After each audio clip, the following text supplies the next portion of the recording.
নমস্কার বন্ধুরা, অঞ্জনার রান্নাঘরে আপনাদের স্বাগত। আজ আমি রান্না করে দেখাবো খুবই সুস্বাদু পটল চিংড়ি। আপনাদের যদি আমার রান্না ভালো লেগে থাকে তো অবশ্যই লাইক, শেয়ার অ্যান্ড সাবস্ক্রাইব করতে ভুলবেন না। পাশে ছোট বেল আইকনটি প্রেস করে দেবেন যাতে যখনই আমি ভিডিও আপলোড করি তখনই আপনারা নোটিফিকেশন পেয়ে যান। পটল চিংড়ি রান্না করার জন্য প্রথমেই কড়াইতে তেল দিয়ে তাতে কেটে রাখা আলুগুলো দিয়ে নুন হলুদ দিয়ে ভেজে নিতে হবে। আমি এখানে রিফাইন্ড অয়েল ব্যবহার করেছি, আপনারা চাইলে মাস্টার্ড অয়েলও ব্যবহার করতে পারেন।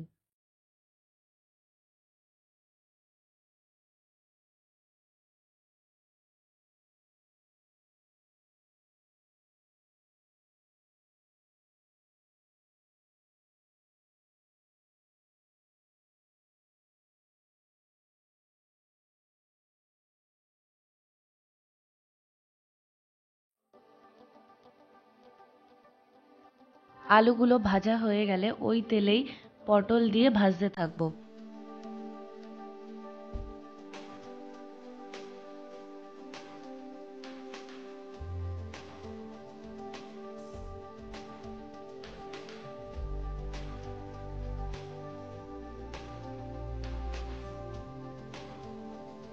কিছুক্ষণ পর নুন ও হলুদ দিয়ে আরও কিছুক্ষণ লাল লাল করে ভেজে নেব।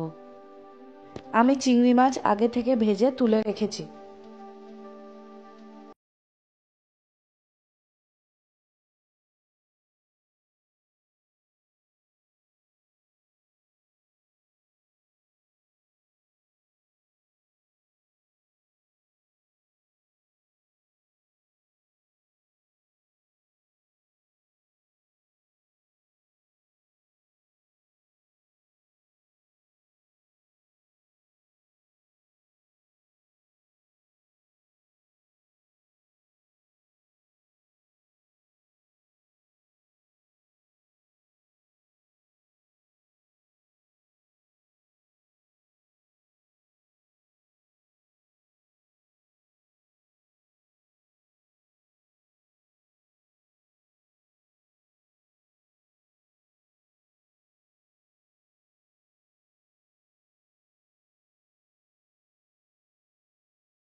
টমেটো নরম হয়ে গেলে তাতে 1 চামচ আদা বাটা, 1 চামচ জিরে গুঁড়ো দিয়ে খানিকক্ষণ নাড়াচাড়া করতে হবে।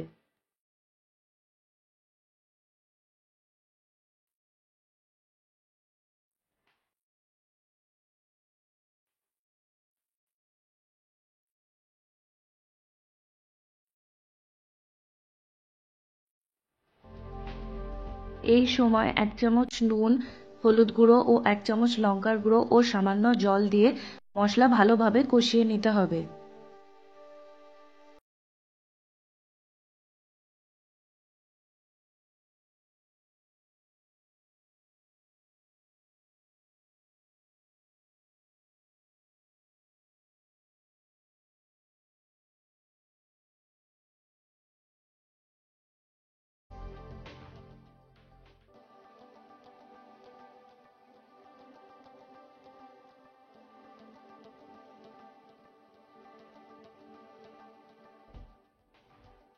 মশলা থেকে যখন তেল ছাড়বে তখন বুঝতে হবে যে মশলা ভালোভাবে কষানো হয়ে গেছে। এই সময় ভেজে রাখা পটল, আলু, চিংড়ি মাছ দিয়ে দেব।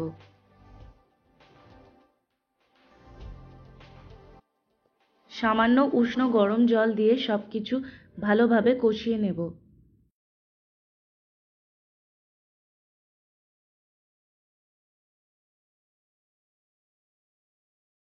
কিছুক্ষণ নাড়াচাড়া করার পর উষ্ণ গরম জল দিয়ে ঢাকা দিয়ে দেব।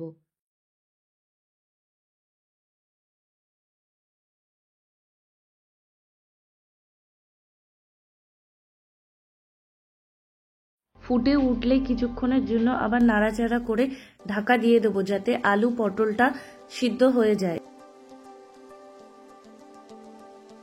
আলু পটল সিদ্ধ হয়ে গেলে এবং আপনার ইচ্ছা মতো গ্রেভি রেখে তাতে গরম মশলার গুঁড়ো দিয়ে নামিয়ে নিন। তৈরি হয়ে গেল সুস্বাদু পটল চিংড়ি।